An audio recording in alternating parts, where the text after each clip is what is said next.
Pemirsa, informasi terkait isu perombakan kabinet atau reshuffle oleh Presiden Joko Widodo di Ibu Kota Nusantara IKN mendapat tanggapan dari Menteri Koordinator Bidang Perekonomian Airlangga Hartarto.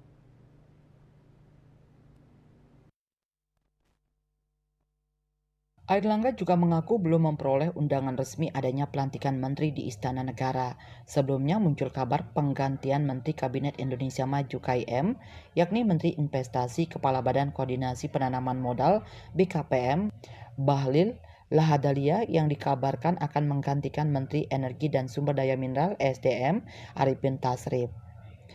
Adapun Koordinator Staf Khusus Presiden Ari Dwi Payana telah membantah adanya isu Presiden Jokowi akan melantik sejumlah menteri di Ibu Kota Nusantara IKN dalam waktu dekat. Ia kembali menegaskan bahwa hingga saat ini belum ada rencana agenda perombakan reshuffle kabinet. Bali Post melaporkan.